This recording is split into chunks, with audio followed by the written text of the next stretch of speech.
A very good evening to all, and thank you, Realty Plus, for this opportunity. I know I'm here between you and the break, but I think what I'm going to talk about is very, very important, and I always seek for an opportunity to address the builder community and the real estate community, where we really need to focus on water, and it will impact the city in a very big way.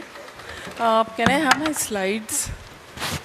So I have a few minutes to talk about it. It's almost 12 years of work on ground, more than a decade plus working and figuring out how to work with the government. And I come from an architecture and design background. So if you have the slide, guys, So I'm going to talk about reawakening the water chakra, and how do we do it as builders, architects, designers, because we play an important role in putting these buildings on the planet. It could be anything from an institution to a hotel to a corporate office to a mall.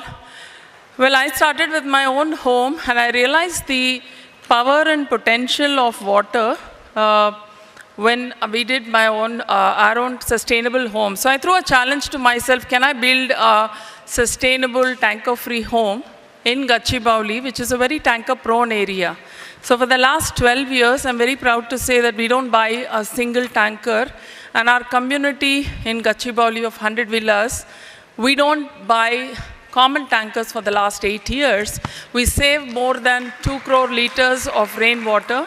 So seeing this success, I wanted to take it to larger platforms, and my 12 years of work in Crux, this is what I understood. And this is the story of every city. This is a map of Hyderabad. If you see 2020 and 2050, this is a projection of our development. It's almost twice the development we are looking at by 2050. And the population doubling up in the next 30 years. And almost all our cities are dependent on river water, which comes from 200 plus kilometers. So where is our water in the next 30 years is a big question. All of us need to answer this question. We are not sustainable as cities. We have enough rainwater. In fact, in Hyderabad, we have excess water, but we don't manage it right, which is why we need to get 585 mgd of Godavari and Krishna river water today to our city on a daily basis, which is enough for 1.4 crore population that we have today. But what if the population doubles up? Then where is your water? Are we going to erase rivers, or are we going to walk towards sustainability? And you can already see more than 85% of our cities over-extracted for groundwater. And that is the status of our lakes and surface water bodies. And urban flooding, I don't even have to talk about it. The city is flooded during monsoons, and summers we look for tankers. So we've not been able to break this cycle.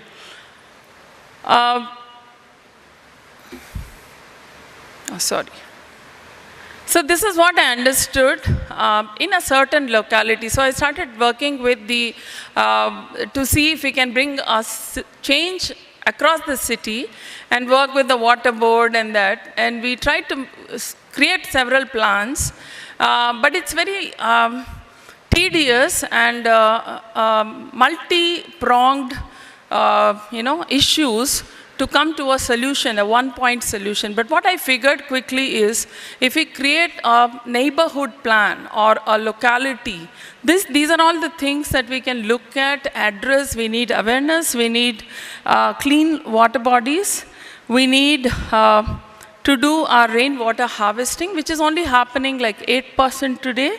We need to go towards 80%. 80% of our cities are concreted, so how do we do it? Natural drainage of water is not happening. So every time we put a building on the face of this planet, we are responsible for how we handle the wastewater, how we handle our rainwater. Simply getting them all into a plan where you take everything and then connect it to the drains outside is not going to work. And we are just doing some eyewash kind of rainwater harvesting. And I think it's time we start looking at zero discharge communities when it comes to wastewater or even handling rainwater. So what we decided after like 10 years of work, we understood that a block level plan is workable, is monitorable, and we are able to monitor the results. We are able to see how we can connect and make every street water positive or a watershed water positive. So we divided the city of Hyderabad into 98 micro watersheds. Now we are working across multiple watersheds. We do, as a rainwater project is a social enterprise I founded in 2020 just for this cause. And each of the watershed has either lakes, step wells. So 50% of the work we do is to pick up a well or lake which has no help, raise funds and make it happen, implement it in such a way that we build an asset to the city.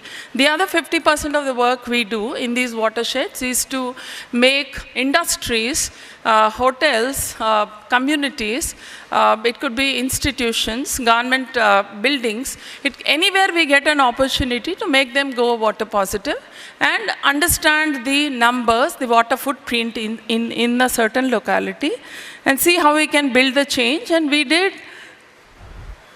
were able to achieve that in the Kondapur Masjid Banda block. From 8% to 80% is our vision for every block.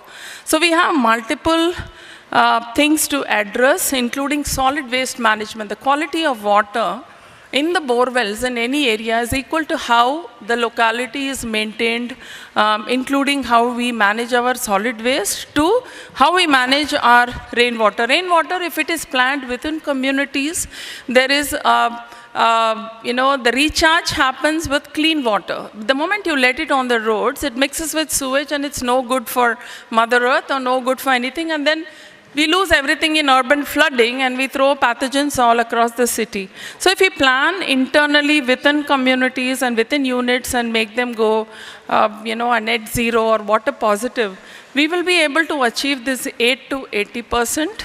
And this is important because since we have concreted everything today, it's important to create an intervention to put back water. And as a Hyderabad, because it is a Deccan plateau, we also have rocks and challenges.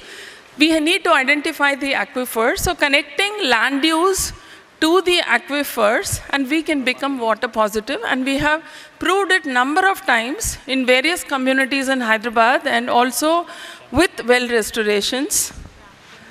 So I would like to play this video. This is for one of the wells that we've done. We have restored 30 such wells. I think the audio isn't connected, guys. Well, it's okay. I just want to show you that this is how we found this well. We created awareness. It took me 6 months to actually get permissions and letters to make this happen. You can see it was a dump yard for 42 years, 4+ decades. And you can see in a very packed development, we unearthed this entire monument.